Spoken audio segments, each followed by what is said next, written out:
few minutes, we will announce new safety protocols for live events as the city prepares to restart a limited number of special events. But first, I want to share the latest on COVID-19 in the city of Houston. Yesterday, the Houston Fire Department announced the death of Fire Captain Tommy Persse. And I want to express my condolences to his family. By all accounts, Captain Persse was an outstanding leader and a brave public servant, was with the Houston Fire Department for 18 years. I asked the entire city to keep his loved ones and the Houston Fire Department in your prayers. And Chief Pinion, we are certainly praying for all of the firefighters, but certainly for Captain Perse's his family. It is a reminder that COVID-19 has taken a toll on families throughout Houston. The city of Houston has lost 6 municipal employees and now 3 firefighters to the virus. Every day, we are reminded that the virus is not a hoax, and it is for real, and we must do more to slow it from spreading in our community. Today, the Houston Health Department is reporting 223 new cases of COVID-19, bringing the total case count for the city of Houston to 66,488. The total number of deaths increased by eight to 906. And it seemed as though only a few months ago we was talking about that number being in the low 100s, and now we find ourselves at 906 Houstonians who have lost their lives due to COVID-19. The demographics, of course, will speak for themselves, but of some who died in this number include a black male in his 20s, a black male in his 30s, and a Hispanic female in her 40s who had no underlying health conditions. It is reflective of the fact that COVID-19 is impacting all age groups, young and old as well. The daily numbers are a sobering reminder of the impact of the coronavirus in our community, but we also have some more positive news regarding COVID-19. This week, we report a positivity rate of 6.6% for Houston. Last week, we were talking about 7.8. The week before, it was like 9.2. Then it's been as high as 23%. But this week, we report a positivity rate of 6.6% for Houston. The numbers continue to move in the right direction, and that's why it is so important that we continue to do what we have been doing, and that is putting on these masks, engaging in social distancing, the proper hygiene, exercising proper hygiene. All of those things collectively do work. And our goal is still to lower the positivity rate to 5%. I remind people to continue, wearing their masks. As this pandemic has changed our lives, it has also changed how we come together. We know that there are opportunities to stage social events if they follow current health and safety guidelines and requirements. And I've been working with our health department and the Mayor's Office of Special Events to formulate health and safety protocols to cautiously, and let me underscore cautiously, restart live special events in Houston. We all want to return to some sort of normalcy while keeping safety at the forefront. But let me stress that there is nothing normal about COVID-19. I've also been impressed by the work of our city departments, council members, other elected officials, and nonprofits throughout the city who continue to serve the public because it is required and important that we do so. We have had multiple inquiries from organizations who have had success with virtual and live events without audiences. And there is a desire from the live special event industry to follow safe guidelines and produce events in controlled environments. Here's a sample of just a few of the requirements needed for this to take place in the city of Houston. We are going to start out with a small audience, allowing up to 25% of the normal occupancy of a controlled venue. Everyone must wear masks, practice social distancing, have their temperatures checked, and answer the COVID-19 questionnaires upon entry. We will monitor events as we move forward, and as long as our numbers continue to move towards the 5% infection rate. And we will continue to work with producers on these health and safety protocols for live special events with audiences. We all have a part to play, and as an audience member, we have a responsibility to adhere to the guidelines posted: wear masks, social distance, wash and sanitize our hands often, and stay at home if we don't feel well. In order to achieve success, however, we must all work together. There are events that will be unable to successfully take place. At this time, I will not approve events in uncontrolled spaces or venues. Events such as parades, fun runs, walks, biking events, and festivals are on hold for now and probably through the rest of the year. Each event request will be closely reviewed, and strict guidelines must be met prior to approval. For instance, this Thursday, the Houston Texans will hold a drive-in tailgate party in their parking lot, 100 cars with 4 people maximum per car, for a total of potentially 400 people. The Houston Symphony will stage a concert series in Jones Hall for the performing arts. While this is a 3,000-seat venue, the Symphony will only allow a maximum of 150 guests to attend. And the Houston Dynamo and Dash have just announced that they will host their game series for the first time this year with less than 25% capacity in the stadium. They are all abiding by protocols set in place by the CDC and Governor Abbott's office pursuant to Executive Order GA-28. This order gives authorization to mayors and county judges in our state approval of outdoor gatherings of more than 10 people, subject to certain conditions or restrictions. And to speak more on the health and safety protocols, let me introduce Dr. David Persse, the Health Authority for the Houston Health Department. Dr. Persse. Thank you, Mayor. And I think this is an important day as we return or try to return towards normalcy with this virus. And it's one of the things that we've been saying all along is that we need to recognize that there is no elimination of the risk. This is a question of managing the risk. And so the guidelines that are being put forth are an effort to do exactly that, for us to allow in-person gatherings for things which are very important for us as a community and as a society, but to do it safely.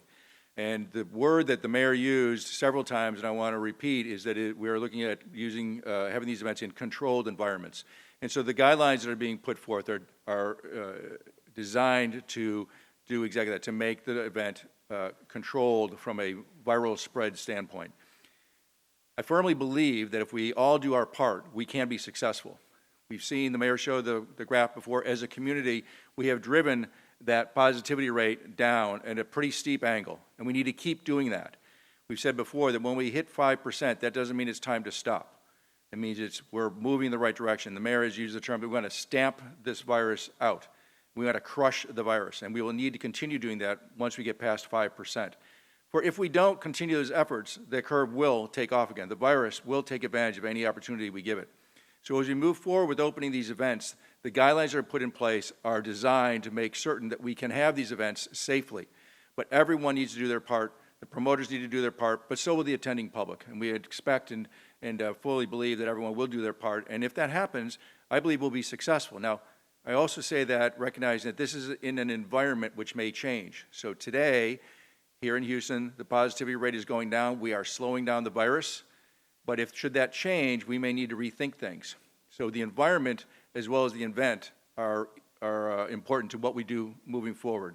So to say that again, as long as we as in the community keep wearing our masks, keep our social distancing, keep touching or cleaning other commonly touched surfaces, and we keep doing all those things, and we keep this a safe community, then as we have these events with the safeguards in place, we should be able to continue to move forward. But like any other chain, it's only as strong as the weakest link in the chain. And so we need to ensure that every link in that chain remains strong, or we're going to run into trouble. Now, I don't think that's going to happen. I think Houston has proved itself.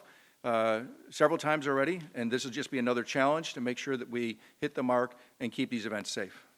Mayor? Thanks, Dr. Persse. And one way of saying that, that's why in this city we choose to be more cautious than aggressive at this time with this virus.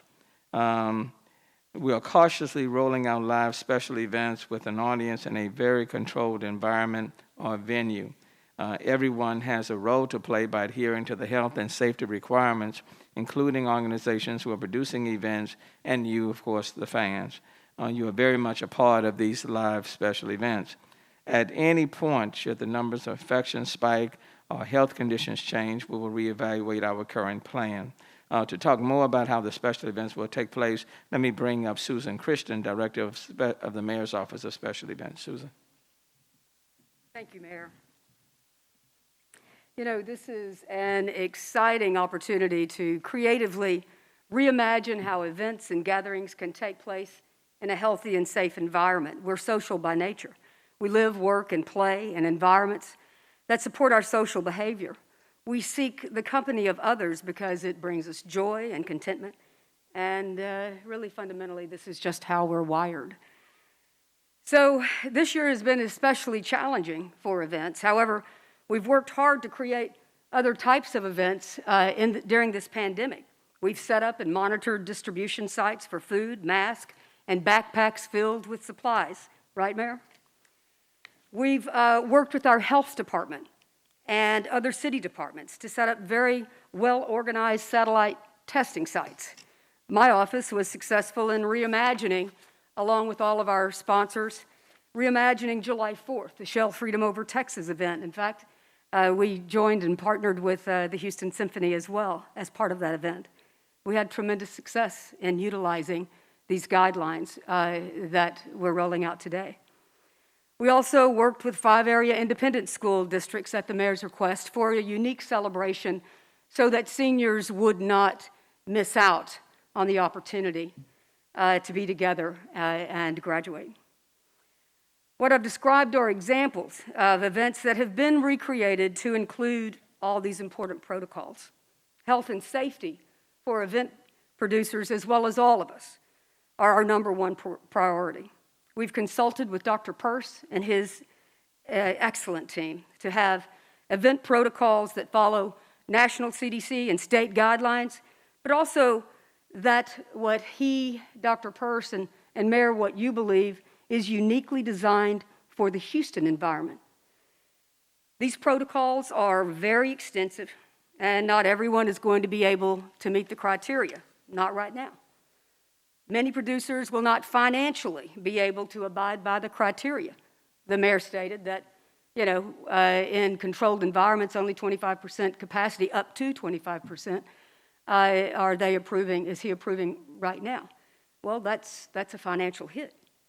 Other producers may not be able to produce their event in a controlled environment. He mentioned the styles of events that we produce a lot of on behalf of the city, parades, biking events, so many others.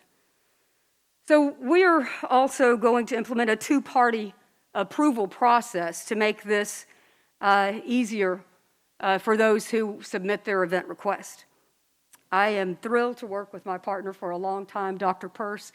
He is truly an amazing, very considerate man. He wants to get things going, but he always cautions us to err on the side of not only doing the right thing, but the side of ensuring that everything will be safe, going the extra mile, if you will.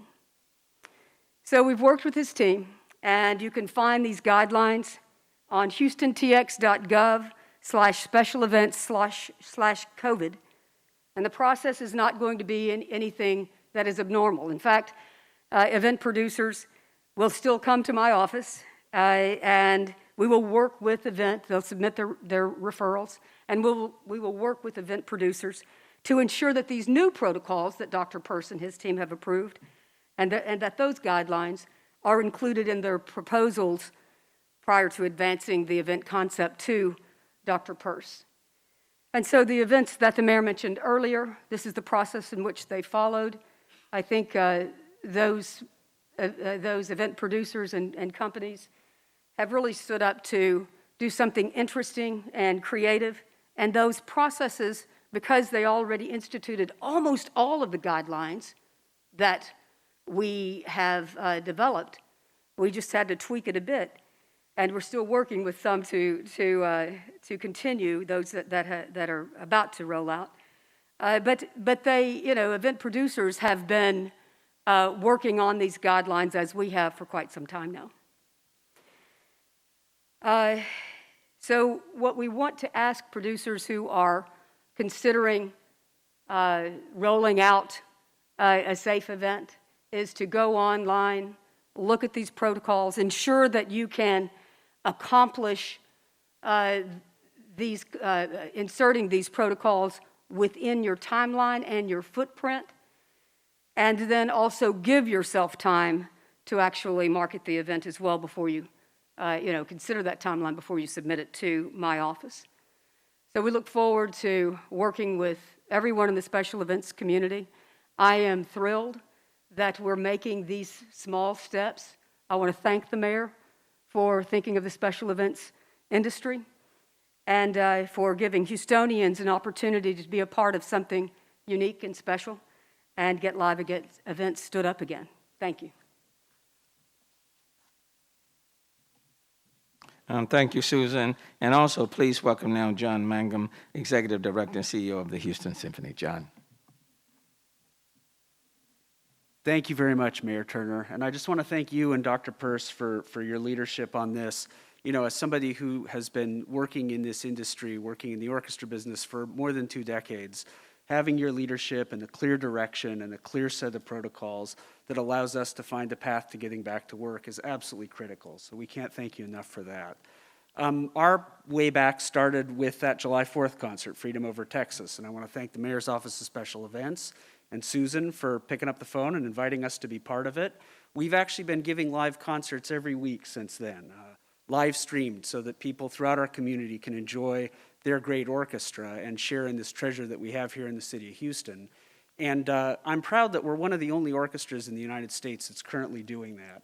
And again, it's thanks to the leadership and the protocols and the really clear roadmap that everybody's laid out for us that we're able to be doing this work. And I'm just thrilled that later this month we'll be welcoming 150 people into Jones Hall to hear their orchestra. And hopefully things will continue and the trajectory will be good so that we can keep doing that work, keep having audiences in.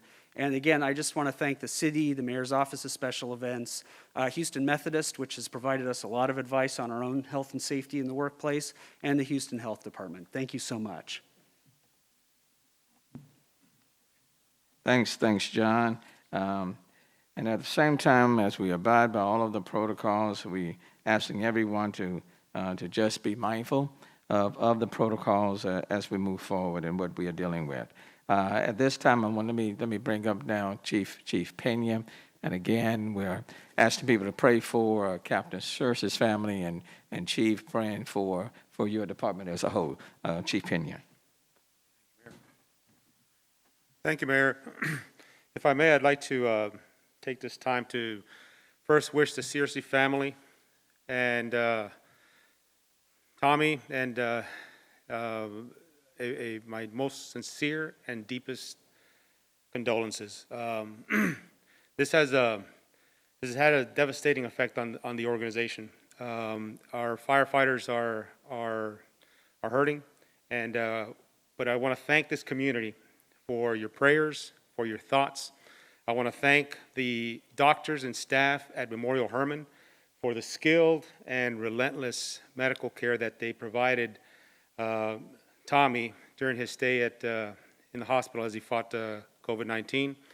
Unfortunately, he succumbed to the illness, and he didn't make it. And we're hurting as an organization. Tommy was a young man, by all accounts, a healthy individual, 45 years old, and that is really both frightening and devastating. And so we ask this community to, again, keep the Persse family in their prayers, keep them in their thoughts. Please do the right thing for this community. The numbers are looking positive. Dr. Persse and the mayor have continuously mentioned how well we're doing as a community in lowering the number of coronavirus cases, but it's not over yet. Let's not to use the doctor's term, let's not take our foot off the pedal. And we're going to get through this. The Houston firefighters, they bravely are showing up to work each and every day. They continue to do so. They do so in the face of these challenges, and they do so each and every day. And our focus right now is to ensure that we are caring for them appropriately, giving them the tools that they need to be safe and successful in their jobs, and working, thank you, Mayor, for your support in those efforts as we work towards leading this organization in the right direction. I want to give you a real quick update on our numbers. We are at 43 firefighters currently in quarantine. That is a significant improvement from where we were about a month and a half ago, where we were over 300 firefighters in quarantine. We're going to continue to provide the equipment, the tools, the training, the support. Dr. Persse, thank you and your staff in the Infection Control Office for the work that you're doing and your doctors are doing to ensure that we're doing the right thing for our firefighters as they do the right thing for this community. So 43 firefighters, 27 of them are positive in coronavirus. They're all recovering at home. We have no firefighters in the hospital. And my hope and prayer is that we keep it that way. They recover at home, they get back on the line and continue to serve this community. So with that is my report. Thank you all. Thank you, Chief. At this point in time, we'll take questions from anyone.